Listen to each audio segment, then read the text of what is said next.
Всем привет! Вы на канале Dash Models, и в этом видео я буду собирать самую долгожданную модель этого года лично для меня. Это Шишига, она вышла совсем недавно, ну, а может быть для кого-то давно, но построила я ее только сейчас, и я очень довольна этой моделью, но некоторые моменты мне напомнили в ней набор от Восточного экспресса. Так что смотрите повнимательней, и в этом видео я расскажу, что меня немножко смутило. Итак, поехали. Итак, на коробочке у нас изображен газончик, газик, ГАЗ-66, который едет где-то по проселочной дороге недалеко от погранзаставы. Соответственно, он и служит в этой погранзаставе, судя по вот этому знаку. И это довольно легендарная машина, которую изобразил Андрей Жирнов. Из необычного я, наверное, в первый раз заметила, что звезда, помимо нового логотипа, сразу на коробке предлагает нам варианты, которые мы можем собрать из базового набора. То есть мы можем собрать как российскую версию грузовика, как советскую, так и на службе Организации Объединенных Наций. И вот посмотрите, я заказала эту модель на одном известном маркетплейсе. И мало того, что набор ко мне пришел через месяц, так еще вот в таком вот безобразном виде. Коробка была обломлена практически посередине, точнее не обломлена, а надломлена. И есть очень рваные места по краям. Ну и мало того, что у меня через месяц пропало вдохновение на сборку этой модели, так теперь у меня вот такая вот безобразная коробочка. И знаете, какой выход есть из таких ситуаций? Теперь я заказываю модели и инструменты только на модельной лавке. Во-первых, у них очень быстрая доставка. И по Москве вы можете получить свой заказ буквально через 2 дня. Оформить доставку вы можете буквально почти на все сервисы, будь то Почта России, СДЭК или пункты выдачи Яндекс. Ну и также вы можете забрать свой заказ в ближайшей пятерочке. У лавки отличная служба поддержки. Например, вы можете обнаружить, что в наборе не хватает деталей. И после обращения к менеджерам вам обязательно вышлют эти детали. Лично я давно пользуюсь модельной лавкой. Я уже заказала модели туда и красок, и инструментов более чем на 1 000 000 рублей. А еще благодаря предзаказам вы точно не пропустите горячие новинки. Ну а для первого заказа вы можете применить этот промокод, и вы его всегда найдете в описании к любому из моих видео. Но если вы опытный пользователь лавки, то действует промокод Даша. Он дает тоже небольшую скидочку. Есть другие модели, которые в ассортименте звезды. И, например, легендарная буханочка, также легендарный вездеход УАЗик и Урал. Собственно, вездеходная техника малого, среднего и большого класса, чем славился Советский Союз. В отсутствии дорог, в отсутствии приличных дорог производили технику для дорог, которых нет. И, соответственно, на задней стороне мы можем разглядеть готовую модель.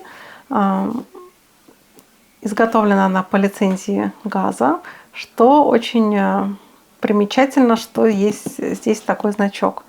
Соответственно, я надеюсь, это сотрудничество позволяет нам увидеть модель более точный и похожий на свой прототип. Хотя, может быть, просто этот значок показывает, что звезда может использовать наименование ГАЗ на своей коробочке. Тут наши догадки могут быть разными. Как-то тут странно изображена тень. А нет, это же мировая карта, то есть звезда нацелилась покорить весь мир своими моделями и всю Евразию вместе с Африкой, и Америку с Австралией. Так что давайте поможем ей в этом и соберем этот набор. Мне единственное на этой модели не очень нравится, как сделан тент. Как будто бы не хватает какой-нибудь обычной ниточки черного цвета, которая есть, мне кажется, у каждого. Запасная черная нить. Классика для коробочки из-под печенья, где она может храниться. Соответственно, мне кажется, довольно толстыми дворники. И очень классно сделана ходовая часть. То есть сборка будет довольно сложной. Тут 367 деталей. И там довольно много, мне кажется, для такого грузовичка в 35-м масштабе. Справочка, кстати, очень обширная и интересная. На предыдущих моделях была чуть поменьше. Давайте откроем. Большое спасибо всем моим спонсорам, которые продолжают поддерживать мой канал и благодаря которым видео продолжают выходить регулярно. Оформив подписку на мою страничку на Boosty, вы не только делаете благое дело, но и также получаете дополнительный контент обо мне. Ссылочка на Boosty есть в описании к видео. И также пожертвования вы можете отправить мне на мою карту Сбер. Есть реквизиты в описании. Итак, открываем коробочку. Тут у нас первым делом идут декали. Как раз благодаря ним можно сделать и военную версию на черных номерах, и версию ООН, и современную Россию тоже на военных номерах. То есть и советские, и современные военные машины, но никто не запрещает нам сделать эту машину какую-нибудь обычную, каких-нибудь обычных рыбаков, которые едут далеко на север, а может быть и на юг, на какую-нибудь неизведанную реку, где полно рыбы, и рыбачить. Я думаю, шишиги в основном используются в современном мире именно для этого. Собственно, декали. Дальше идут детали. Деталей очень много. И вот инструкция. Тент будет сборный. Хотя я почему-то привыкла, что он уже сильно литой. Мне очень нравится, что сделаны дырочки в этом тенте, и мы действительно можем продеть туда нить аккуратно, тонкой иголочкой, собственно, для шитья. Шины сделаны очень даже хорошо.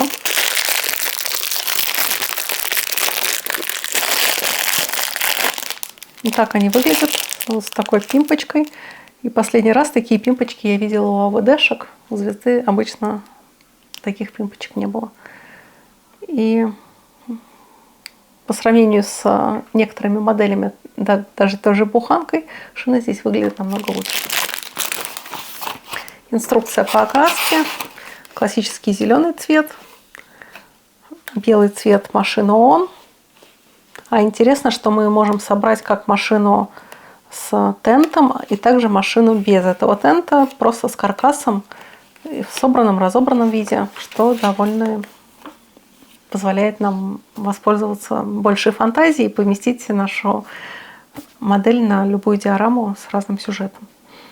И, соответственно, вот современный, точнее советский вариант, тоже темно-зеленая машина. Собственно, ничем не отличается от российского, кроме декалей и современных номерных знаков. В инструкции у нас как раз нам предлагают вот разные варианты. Соответственно, мы можем даже открыть тут двери. Это очень здорово. Убрать некоторые доски. В общем, полет фантазии нам обеспечен. И сборка начинается с двигателя. Так что давайте начинать. Я очень хочу порекомендовать мой телеграм-канал, а также мою группу ВК. В телеграме очень удобно принимать оповещения о моих новых видео, а также узнавать об анонсах моих построек моделей. Моя группа ВК – одна из самых крупнейших про моделизм на платформе. Там разгораются яркие дискуссии о моделизме, подписчики делятся своими работами и вдохновляются чужими. Так что все ссылочки на телеграм и на группу ВК есть в описании к видео. Сборка этой модели мне принесла удовольствие. Ходовая часть была не слишком сложной в сборке, в отличие от шедеврально-филигранной аналогичной модели КамАЗа от Звезды. Так что с ходовой частью ГАЗ-66 справится даже начинающий моделист. При этом двигатель, коробка передач, мосты и подвеска дана с адекватной деталировкой. И, в принципе, повторяет детали прототипа. И на этот раз у Звезды получился хороший баланс легкости и интересности сборки, и также хорошего уровня детализации. А вот с кабиной возникли вопросы. Мне сборка кабины чем-то напомнила процесс работы над моделью ГАЗ-66 от фирмы Восточного экспресса. Я как-то на заре своей карьеры рискнула собрать такую модель от легендарного отечественного производителя. Этот элемент ветровых окон был дан точно таким же способом. То есть рама с 4 стеклами была дана единой деталью, и это очень сильно усложнило процесс окраски кабины. И в этот раз я даже приобрела специальные маски от SX Art, и они меня подвели. У нее были очень плохо прорезаны маски маленьких передних стекол, так что мне пришлось маски изготавливать из модельного скотча, а собственно из-за этих маленьких окон мне и был очень интересен этот набор готовых масок. Одна из схем окраски грузовика подразумевает образец на службе Российского оборонно-технического общества. Мне захотелось поподробнее копнуть в эту тему и узнать, что это такое. Российская оборонно-спортивно-техническая организация, или же сокращенно РОСТА, это постсоветская структура, созданная в России после распада СССР как правопреемник ДОСААФа, то есть Добровольного общества содействия армии, авиации и флоту на территории Российской Федерации.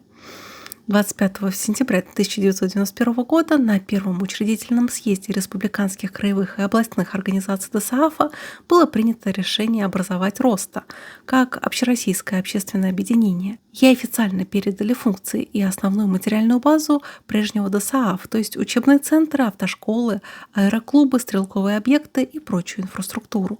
При этом возможности организации стали заметно скромнее, чем у всесоюзного ДОСААФа времен его расцвета. Изменилась и политическая и экономическая реальность в 90-х годах. Основное направление работы РОСТА повторяли советскую модель, но уже в новых условиях. Организация занималась допризывной подготовкой молодежи, обучением по военно-учетным специальностям и в первую очередь водителей и связистов, и развивала также сеть автошкол и учебных центров, поддерживала аэроклубы и парашютную подготовку там, где удавалось сохранить материальную базу. Большое внимание уделялось техническим и военно-прикладным видам спорта, радиоспорту, стрелковой подготовке, автоспорту, мотокроссу и другим дисциплинам. Параллельно велась и военно-патриотическая и воспитательная работа через клубы, секции и совместные мероприятия с армейскими структурами. Характерная черта периода роста – эта организация существовала как общественное объединение, вынужденное сочетать государственные задачи с хозрасчетом, платными услугами и арендой имущества. Где-то аэроклубы и тиры закрывались, а где-то наоборот выживали и развивались за счет инициативы на местах. После сборки модели я начала работу над подкраской ГАЗ-66. Я загрунтовала модель и нарисовала предварительные тени на кабину и на кузов. А потом белым цветом я сделала акценты на верхних элементах модели, чтобы они выглядели чуть более ярко. Потом зеленым цветом я задула кабину и кузов. Тут я работаю красками от фирмы Мачете, которые можно найти на модельной лавке. Это спиртовые краски, и это отечественная замена Тamiya. К началу 2000-х годов начался новый этап. В 2003 году на 4-м съезде было принято решение переименовать организацию в РОСТА ДОСААФ, чтобы подчеркнуть преемственность по отношению к историческому названию. А в 2009 году, после соответствующих решений правительства и съезда, РОСТА ДОСААФ было преобразовано в Общероссийскую общественно-государственную организацию ДОСААФ России. И в итоге цепочка выглядит так. ДОСААФ СССР преобразовано в РОСТА, РОСТА преобразовано в РОСТА ДОСААФ, а затем в ДОСААФ России. РОСТА стала просто переходным звеном, которое не позволило окончательно развалиться советской системе массово-оборонительно-технической и спортивной подготовки и довело ее, пусть в урезанном виде, до настоящего момента, когда государство снова институционально подхватило эту работу под брендом ДОСААФ России, то есть Добровольного общества содействия авиации, армии и флота России. Далее мне предстояли ручные работы над экстерьером ГАЗа.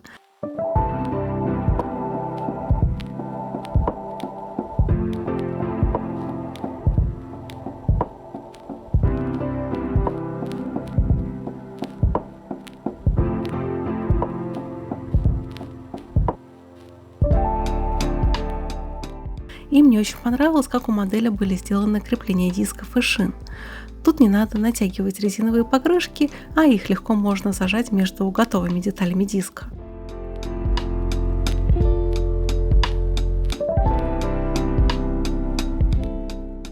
Ну а смывкой черного цвета я выделю рельеф грузовика. И при этом я тут буду использовать довоенные запасы Tamiya.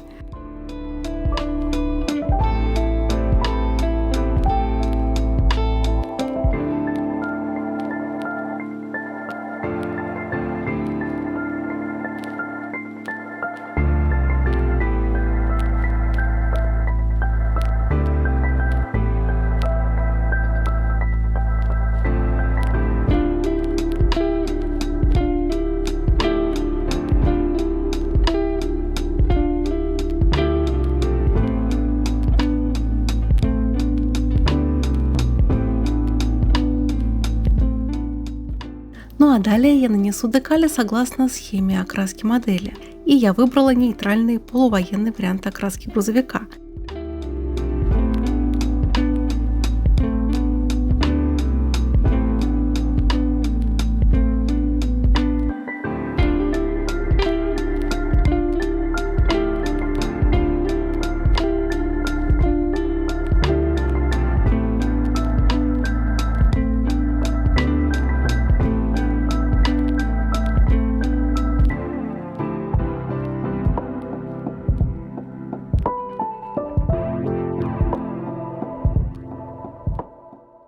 Масляными точками я немного состарю ГАЗ-66, особенно акцент я сделаю на кузове, хочу сделать его чуть более старым. И под конец работы я запылю грузовичок и изображу следы работы стеклоочистителей.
И вот такой ГАЗ-66 у меня получился. И это настоящий внедорожник.